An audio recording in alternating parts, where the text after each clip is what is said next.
Stanley ദേവൻ, ഇവിടെ ഇപ്പോൾ ഉയർന്നിരിക്കുന്ന പ്രശ്നം വഖഫ് നിയമ ഭേദഗതി ബിൽ ലോക്സഭ കടന്ന് രാജ്യസഭയിൽ എത്തിയപ്പോഴും ഇവിടെ ഈ വഖഫ് ഭേദഗതി ബില്ലിനെ അനുകൂലിക്കാത്ത UDFും LDFും പറയുന്ന കാര്യം ഇതുകൊണ്ടൊന്നും മുനമ്പത്തിന് പരിഹാരമാകില്ല എന്നാണ്. താങ്കൾ എങ്ങനെയാണ് വഖഫ് ഭേദഗതി ബിൽ വായിച്ചു നോക്കുമ്പോൾ മനസ്സിലാക്കുന്നത്?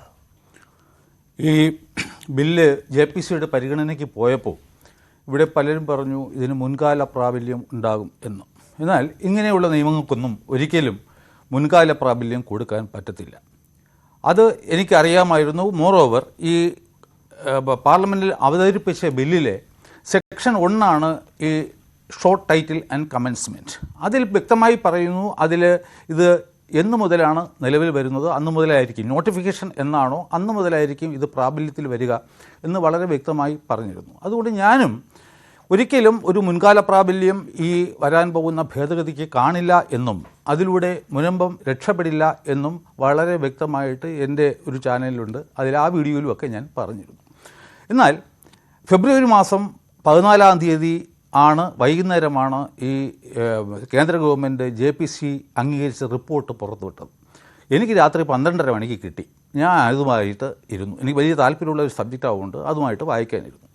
3 മണിയോടുകൂടി ഞാൻ അതിൻ്റെ ക്ലോസ് 10-ലെ, അതായത് വഖഫ് ആക്ടിൻ്റെ സെക്ഷൻ 13 അമെൻഡ് ചെയ്യുന്ന ആ ഒരു കാര്യം, 13-ൽ പറയുന്നത് ഈ ക്രിയേഷൻ ഓഫ് വഖഫ് ബോർഡ്സ് ആണ്. അപ്പോൾ അവിടെ വന്നിട്ട് ബോറ അഖാഖനി എന്നീ 2 മത ഉപവിഭാഗങ്ങൾക്ക് കൂടി വഖഫ് ബോർഡ് ഉണ്ടാക്കണം എന്നൊരു നിർദ്ദേശം ഉണ്ടായിരുന്നു. അപ്പോൾ അതിൻ്റെ ഞാൻ JPC റെക്കമെൻഡേഷൻ വായിച്ചപ്പോൾ എനിക്ക് മനസ്സിലായി മുനമ്പത്തിന് പരിഹാരം ആയി.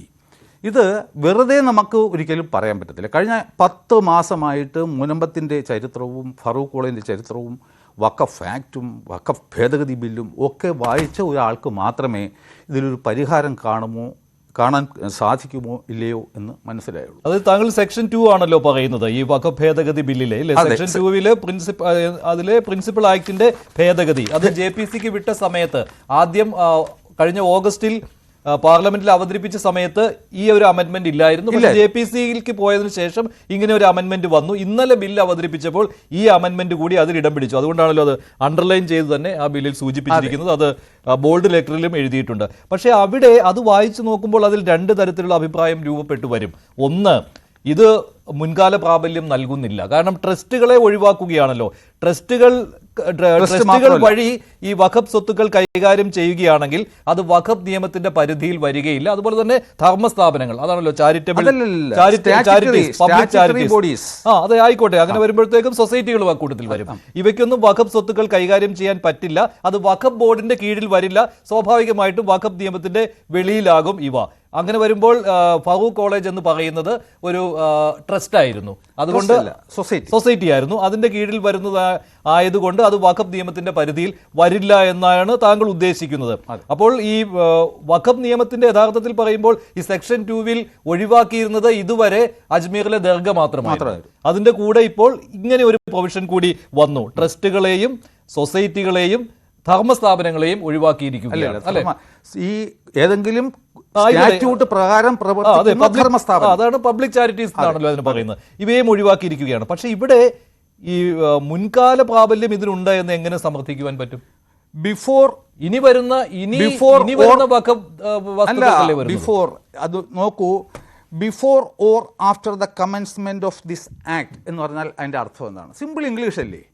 എസ്റ്റാബ്ലിഷ്ഡ് 2 പാർട്ടുണ്ട്. അതായത് ഇത് വായിക്കണമെങ്കിൽ ആദ്യം നമ്മൾ ട്രസ്റ്റ് എന്താണെന്ന് മനസ്സിലാക്കണം. എസ്റ്റാബ്ലിഷ്ഡ് എന്ന് പറയുമ്പോൾ എനിക്ക് നാളെ വേണമെങ്കിൽ ഒരു ട്രസ്റ്റ് എസ്റ്റാബ്ലിഷ് ചെയ്യാം. ആസ് എ പേഴ്സൺ എനിക്കൊരു ട്രസ്റ്റ് എസ്റ്റാബ്ലിഷ് ചെയ്യാം എന്തിനെങ്കിലും ഒരു പർപ്പസിന് വേണ്ടിയിട്ട്. വേറാസ് എനിക്കൊരു സ്റ്റാറ്റ്യൂട്ട് എസ്റ്റാബ്ലിഷ് ചെയ്യാൻ കഴിയില്ല. ഈ ഒരു വ്യത്യാസമാണ് ആദ്യത്തെ പാർട്ടും രണ്ടാമത്തെ പാർട്ടും തമ്മിൽ നമ്മൾ കാണേണ്ടത്. അപ്പോൾ ആദ്യത്തെ പാർട്ട് എടുക്കുകയാണ് എങ്കിൽ ഒരാൾ ഒരു ട്രസ്റ്റിന്റെ രൂപത്തിൽ, അല്ലാതാണെങ്കിൽ താങ്കൾ അത് മുഴുവൻ ഒന്ന് വായിച്ചാലേ അതിന് പൂർണ്ണ അർത്ഥത്തിൽ മനസ്സിലാക്കാം. പ്രൊവൈഡഡ് ഫർദർ ദാറ്റ്, അതിന്റെ ആവശ്യമില്ല. നോക്കൂ, nothing in this act shall apply to a trust notwithstanding any judgment, decree or order of any court. അതുവരെ നിർത്തിയിട്ട് നമ്മൾ നോക്കുകയാണെങ്കിൽ ഈ ആക്ടിലെ ഒരു സെക്ഷനും ബാധകമാകില്ല അഥവാ ഏതെങ്കിലും ഒരു കോടതിയുടെ ഉത്തരവുണ്ടെങ്കിൽ പോലും, അതായത് ഇവൻ സുപ്രീം കോടതി ഏതെങ്കിലും ഒരു വസ്തു, ഏതെങ്കിലും ഒരു ട്രസ്റ്റിനടിയിലുള്ള വസ്തുവിനെ വഖഫായി പ്രഖ്യാപിച്ചിട്ടുണ്ടെങ്കിൽ പോലും ഈ സെക്ഷനിലെ, ഈ ആക്ടിലെ സെക്ഷനുകൾ അതിന് ബാധകമായിരിക്കില്ല. Apply to a trust by whatever name called. ഇപ്പം ഞാനൊരു ട്രസ്റ്റ് ഉണ്ടാക്കുകയാണെങ്കിൽ എനിക്ക് ഇഷ്ടപ്പെട്ട പേര് അതിന് ഇടാം. Established before or after the commencement of this act. നമ്മൾ എസ്റ്റാബ്ലിഷ്ഡ് ബിഫോർ എന്ന് പറയുന്നത് ആ ട്രസ്റ്റിന്റെ കാര്യമല്ലേ അല്ല, പറഞ്ഞിരിക്കുന്നത്? അതാണ് പറയുന്നത്. ഇതുവരെയുള്ള കാര്യം നമ്മൾ പരിഗണിക്കേണ്ട ആവശ്യമേ ഇല്ല. Why? Because Farook college is not a trust. അല്ലെങ്കിൽ ഇത് സൊസൈറ്റി അത് താഴേക്ക് നമുക്ക് വരാം. അടുത്തതായിട്ട് പറയുന്നത് എന്താണ്? Or statutorily regulated by any statutory provision pertaining to public charities.